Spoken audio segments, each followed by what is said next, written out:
So in this video, I wanted to talk about how you can save time when you're working through SAT reading and writing, especially as you're preparing for the September SAT, but even in digital SATs in the future.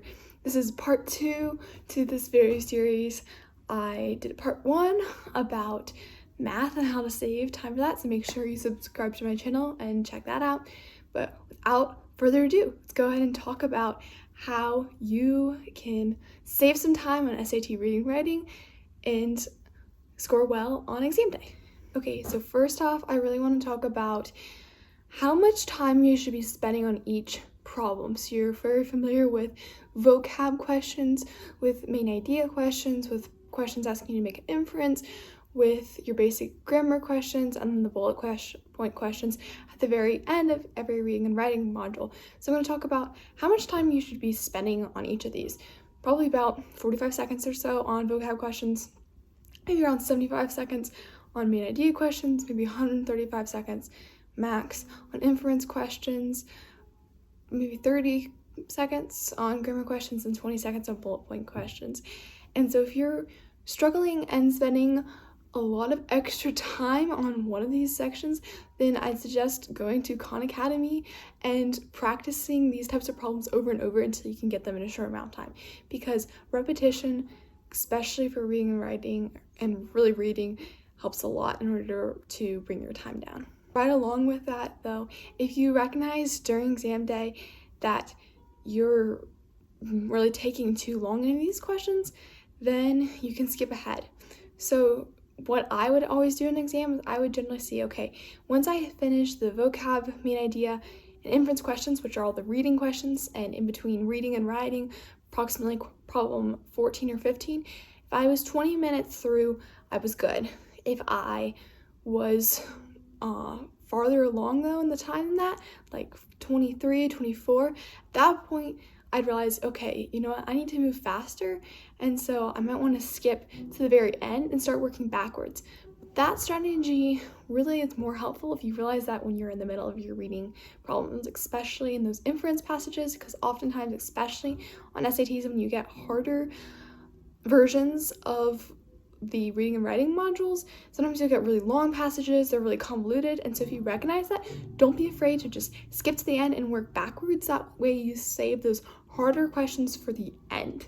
But again, knowing how much time you are able to spend on each problem type will help you realize whether you need to work backwards or not.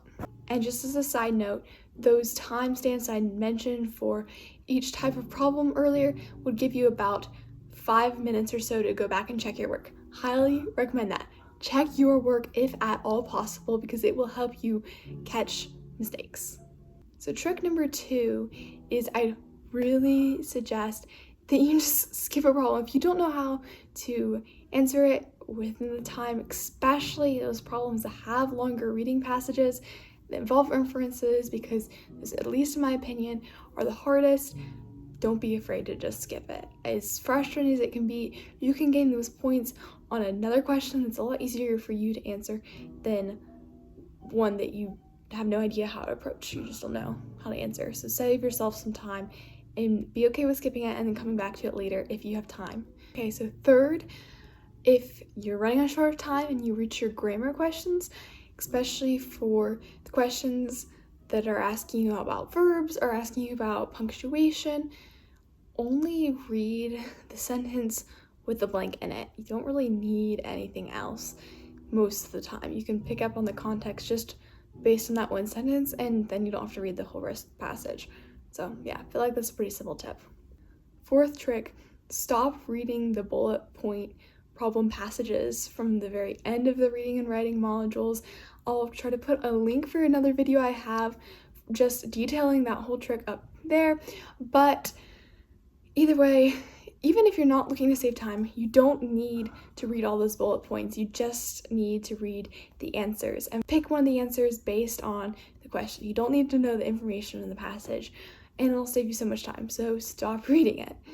And tip number 5, stop reading passages that are asking you about verbs, because you don't need to. I'm gonna have a separate video coming out shortly, and I'll put that up here once I have that out. If I don't yet, then please subscribe so that you're able to see when I release that. But it's basically the verb odd one out trick, where if you have 4 verbs, there's almost always going to be one that is different from the others, and that's always going to be your answer choice. So it saves you a bunch of time by just looking at the answer choices and not the passage at all. So make sure you do that. So I hope you enjoyed that video and it helps you to be able to increase your reading and writing time and get through those problems so much faster. I was able to get a 790 on SAT Digital English, and so if you have any questions and want me to make any more videos, please put those in the comments below. Just as a quick review, make sure that you manage your time wisely.